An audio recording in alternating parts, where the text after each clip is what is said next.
ഒടുവിൽ കെ സുധാകരന്റെ സമ്മർദ്ദത്തിന് വഴങ്ങി ഹൈക്കമാൻഡ്. കണ്ണൂരിൽ കെ സുധാകരൻ തന്നെ മത്സരിക്കും. എ.കെ. ആന്റണിയുടെയും രമേശ് ചെന്നിത്തലയുടെയും നിർണായക ഇടപെടലാണ് ഫലം കണ്ടത്. കെ സുധാകരൻ മാത്രമാണ് എംപിമാരിൽ ഇളവ്. സുധാകരനോട് സംസാരിച്ചുവെന്ന് എ.കെ. ആന്റണി സ്ഥിരീകരിച്ചു. കണ്ണൂർ ജില്ലയിൽ മാർക്സിസ്റ്റ് പാർട്ടിക്കെതിരെ ജീവൻ പണയപ്പെടുത്തി പോരാടിയ ആളെന്നും സുധാകരനെ ആന്റണി പുകഴ്ത്തി. അതേസമയം സ്ഥാനാർത്ഥി പട്ടിക വരാതെ വാർത്താസമ്മേളനം ഉപേക്ഷിക്കില്ല എന്ന നിലപാടിൽ ഉറച്ചു നിൽക്കുകയാണ് കെ സുധാകരൻ. രാത്രിയോടെ ദില്ലിയിൽ നിന്നും കണ്ണൂരിലെത്തുന്ന സുധാകരനെ വരവേൽക്കാൻ വിപുലമായ സ്വീകരണ പരിപാടിയാണ് അനുയായികൾ കണ്ണൂരിൽ ഒരുക്കുന്നത്. അതേസമയം കെ സുധാകരന്റെ പേര് പ്രഖ്യാപിക്കാതെ കെ.പി.സി.സി പ്രസിഡന്റ് സണ്ണി ജോസഫ് കണ്ണൂരിലെത്തി ഒരു പേരും പ്രഖ്യാപിക്കാൻ തന്നെ ചുമതലപ്പെടുത്തിയിട്ടില്ല എന്നാണ് അദ്ദേഹം പറഞ്ഞത്. ഇന്ന് കണ്ണൂർ ജില്ലയിലെ ജീവിച്ചിരിക്കുന്ന ഏറ്റവും മുതിർന്ന ജനപ്രിയനായ നേതാവ് സുധാകരനാണ്. മാർക്സിസ്റ്റ് പാർട്ടിക്കെതിരായി പൊരുതുന്ന പ്രവർത്തകരുടെ നേതാവാണ്. ആ സുധാകരൻ തീർച്ചയായും മൂന്നാമതൊരിക്കൽ കൂടിയുള്ള ഒരു പിണറായി ഭരണം കേരളത്തിൽ വരുന്നതിന് അനുകൂലമായ ഒരു സാഹചര്യം സൃഷ്ടിക്കത്തില്ല. നിങ്ങൾ വളരെ നല്ല ക്രിമിനലാണ്. ലീഡിങ് ക്വസ്റ്റ്യനാണ്. ഞങ്ങളുടെ സ്വകാര്യ സംഭാഷണത്തിൻ്റെ വിശദാംശങ്ങൾ വളരെ ശരിയല്ല. ഒരു പേരും പറയാൻ എനിക്ക് ചുമതലയില്ല, അധികാരമില്ല. ഹൈക്കമാൻഡ് ഔദ്യോഗികമായിട്ട് ജനങ്ങൾക്കും മാധ്യമങ്ങൾക്കും അത് സംബന്ധിച്ച് അറിയിക്കുന്നു. ചർച്ചകളൊക്കെ നടക്കുന്നുണ്ട്. അത് ഞാനിപ്പോൾ നിങ്ങളിൽ നിന്നും കൂടെ മനസ്സിലാക്കുന്നു. ഒരു പ്രതിസന്ധിയുമില്ല. സാധാരണ കോൺഗ്രസിൻ്റെ ഒരു സ്ഥാനാർത്ഥി പട്ടിക വരുന്നതിനേക്കാൾ അനായാസേന ഒരു പട്ടികയ്ക്ക് രൂപം നൽകിയിട്ടുണ്ട്. ഞങ്ങൾ അവിടെയുള്ള നേതാക്കന്മാരുമായിട്ടും ആലോചിച്ച് തീരുമാനങ്ങൾ കൈക്കൊണ്ടിട്ടുണ്ട്. ആ തീരുമാനങ്ങൾ പ്രസിദ്ധീകരിക്കേണ്ടത്, ഔദ്യോഗികമായിട്ട് പ്രഖ്യാപിക്കേണ്ടത് ഹൈക്കമാൻഡാണ്. കാത്തിരിപ്പിനൊടുവിൽ കോൺഗ്രസിന്റെ രണ്ടാം ഘട്ട പട്ടിക ഉടൻ പുറത്തുവരും. നോബിൾ മാരിക്കാരൻ, ആർ.ഒ. ശിപാൽ, അർജുൻ കല്യാട് എന്നിവരാണ് വിവരങ്ങളുമായുള്ളത്. ആദ്യം നോബിളിലേക്കാണ്. നോബിൾ, ഇപ്പോൾ കെ സുധാകരന് സീറ്റ് നൽകാനുള്ള തീരുമാനത്തിലേക്ക് ഹൈക്കമാൻഡ് എത്തുന്നത് ഏറെ വൈകി. രമേശ് ചെന്നിത്തലയും എ.കെ. ആന്റണിയും നടത്തിയ ചർച്ചകൾക്കൊടുവിലാണ്. സുധാകരനില്ലെങ്കിൽ തെരഞ്ഞെടുപ്പിൽ പ്രതിസന്ധി ഉണ്ടാകും എന്നാണോ നേതാക്കൾ ഹൈക്കമാൻഡിനെ ധരിപ്പിച്ചത്? സുധാകരന് സീറ്റ് നൽകാനുള്ള തീരുമാനം എന്തുകൊണ്ടാണ് നേരിട്ട് അദ്ദേഹത്തെ അറിയിക്കാത്തത്?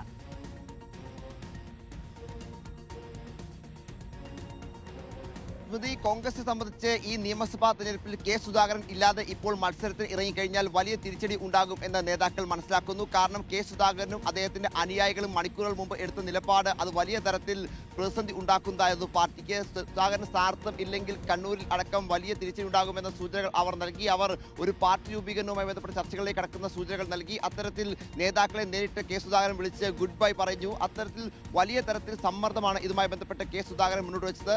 സ്വാഭാവികമായും കെ സുധാകരനെ മത്സരിപ്പിച്ചില്ലെങ്കിൽ എല്ലാ മണ്ഡലങ്ങളിലും വലിയ തിരിച്ചടിക്ക് സാധ്യത ഉണ്ട് എന്ന് മനസ്സിലാക്കി. പ്രധാനപ്പെട്ട കാര്യം എന്ന് പറയുന്നത് കെ സുധാകരൻ മാത്രമല്ല, അസംതൃപ്തരൊരു കൂട്ടമാണ് നിലവിൽ കോൺഗ്രസ് എന്ന് പറയുന്നത്. ആ അസംതൃപ്തർ എല്ലാം കെ സുധാകരന്റെ പിന്നിൽ അണിനിരക്കാനുള്ള സാധ്യത അടക്കം തെളിഞ്ഞു വന്നു. പലരും കെ സുധാകരനുമായി ബന്ധപ്പെട്ടു. അങ്ങനെ ഒരു വലിയ മൂവ്മെന്റായി തന്നെ ഇത് മാറുന്ന സാഹചര്യത്തിലേക്കാണ് കാര്യങ്ങൾ പോയത്. അതിന് പിന്നാലെയാണ് എ.കെ. ആന്റണിയും രമേശ് ചെന്നിത്തലയും ഈ വിഷയത്തിൽ കൃത്യമായി ഇടപെടലുമായി രംഗത്തേക്ക് വന്നിരിക്കുന്നത്. രമേശ് ചെന്നിത്തല ആദ്യം രാഹുൽ ഗാന്ധിയെ വിളിച്ച് കാര്യങ്ങൾ ബോധിപ്പിച്ചു. എന്താണ് നിലവിലത്തെ സാഹചര്യം എന്ന് പറഞ്ഞു. ഇപ്പോൾ പോകുന്ന ഈ വിഷയത്തിന് എത്രയും വേഗം ഒരു പരിഹാരം കണ്ടില്ലെങ്കിൽ പ്രതിസന്ധി അത് വലിയ തരത്തിൽ ഉണ്ടാകും എന്ന മുന്നറിയിപ്പ് നൽകി. കൃത്യമായി തന്നെ രാഹുലിന്റെ ഭാഗത്ത് നിന്ന് കാത്തിരിക്കാനുള്ള നിർദ്ദേശമാണ് രമേശ് ചെന്നിത്തലയ്ക്ക് കിട്ടിയത്. അതിന് പിന്നാലെ എ.കെ. ആന്റണിയും ഈ വിഷയത്തിൽ ആദ്യം സുധാകരനും എ.കെ. ആന്റണിയും തമ്മിൽ സംഭാഷണം നടന്നു. അതിന് പിന്നാലെ എ.കെ. ആന്റണിയും ഇക്കാര്യവുമായി ബന്ധപ്പെട്ടുകൊണ്ട് നേതൃത്വവുമായി സംസാരിച്ചു എന്ന വിവരമാണ് പുറത്തേക്ക് വരുന്നത്. നിലവിലത്തെ സാഹചര്യത്തിൽ കെ സുധാകരൻ ഇല്ലാതെ തെരഞ്ഞെടുപ്പിന് പോയി കഴിഞ്ഞാൽ അത് തീർച്ചയായും കണ്ണൂരിൽ മാത്രമല്ല കേരളത്തിൽ ഉടനീളം വലിയ തിരിച്ചടി ഉണ്ടാകുമെന്ന് കൃത്യമായി തന്നെ മനസ്സിലാക്കിയിട്ടുണ്ട് നേതൃത്വം. അതിന്റെ അടിസ്ഥാനത്തിലാണ് കെ സുധാകരൻ സ്ഥാനാർത്ഥി നൽകാൻ തീരുമാനത്തിലേക്ക് ഇപ്പോൾ എത്തിയിരിക്കുന്നത് എന്ന് അറിയാൻ കഴിയുന്നു. കെ സുധാകരൻ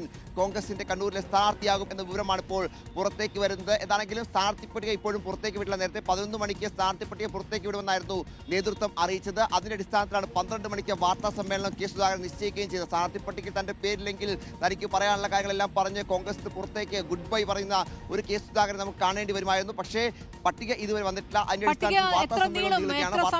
പട്ടിക വരും എന്നുള്ള കാര്യത്തിൽ എന്തെങ്കിലും വ്യക്തതയുണ്ടോ?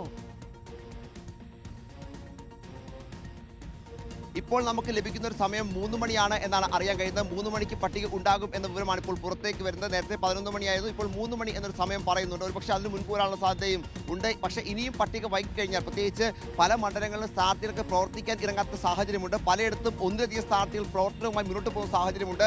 ഇതൊക്കെ വലിയ പ്രതിസന്ധി പാർട്ടിക്കകത്ത് ഉണ്ടാക്കുന്നു. അതുകൊണ്ട് സ്ഥാനാർത്ഥി പ്രഖ്യാപനം എത്രയും വേഗം വേണം എന്ന് തന്നെയാണ് നിലപാട്. അതുമായി ബന്ധപ്പെട്ട ചർച്ചകളിലേക്ക് അവസാനവട്ട മിനുക്കുപണികളിലേക്ക് നടക്കുന്നു. രണ്ടാമത്തെ പട്ടിക അത് അന്തിമ പട്ടികയാണ്. അത് 3 മണിക്ക് വരും എന്നാണ് ഇപ്പോൾ നോബൽ ഡൽഹിയിൽ നിന്ന് റിപ്പോർട്ട് ചെയ്യുന്ന റോഷിബാലിലേക്ക്. റോഷിബാൽ, എത്ര ദിവസം നീണ്ട നാടകീയമായ ഉദ്വേഗം നിറഞ്ഞ നിമിഷങ്ങളായിരുന്നു. ഏറ്റവും ഒടുവിൽ സുധാകരൻ താൻ പാർട്ടിയോട് ഗുഡ് ബൈ പറയുന്നു എന്ന ഘട്ടം വന്നപ്പോൾ ഹൈക്കമാൻഡ് വഴങ്ങിയിരിക്കുന്നു. ഈ അനുനയ നീക്കങ്ങൾ എത്ര നേരമെടുത്ത അനുനയ നീക്കമാണ് റോഷിബാൽ? സ്മൃതി, കണ്ണൂരിൽ കലാപക്കൊടി ഉയർത്തിയ കെ സുധാകരനെ അനുനയിപ്പിക്കാൻ പ്രധാനപ്പെട്ട പല നേതാക്കളും കഴിഞ്ഞ ദിവസങ്ങളിലൊക്കെ ശ്രമം തുടരുന്നിരുന്നു.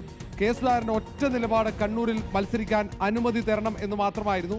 മറ്റൊരു തരത്തിലും സുധാകരൻ അനുനയത്തിന് തയ്യാറായില്ല. സുധാകരൻ അല്ലാതെ മറ്റാരുടെയെങ്കിലും പേര് നിർദ്ദേശിച്ചാൽ അതുപോലും അംഗീകരിക്കുമെന്ന നിലപാടിലെത്തിയെങ്കിൽ പോലും കെ സുധാകരൻ മത്സരിക്കാൻ സജ്ജമായിരുന്നു. മത്സരിക്കാൻ അനുമതി നൽകിയില്ലെങ്കിൽ ഒട്ടേറെ മണ്ഡലങ്ങളിൽ വിമത സ്ഥാനാർത്ഥികളെ നിർത്താനുള്ള നീക്കം വരെ സുധാകരൻ നടത്തിയതോടെ അപകടം മണത്തു. അത് കോൺഗ്രസ് നേതൃത്വം രമേശ് ചെന്നിത്തല ഇന്ന് രാവിലെ മുതൽ പലവട്ടം സംസാരിച്ചു. AK ആന്റണിയും കെ സുധാകരനുമായി ആശയവിനിമയം നടത്തി. സുധാകരൻ സ്വതന്ത്രനായി മത്സരിച്ചാൽ ഉണ്ടായേക്കാവുന്ന ഭവിഷ്യത്ത് അത് കെ സുധാകരനെ ബോധ്യപ്പെടുത്താനാണ് AK ആന്റണിയും ശ്രമിച്ചത്.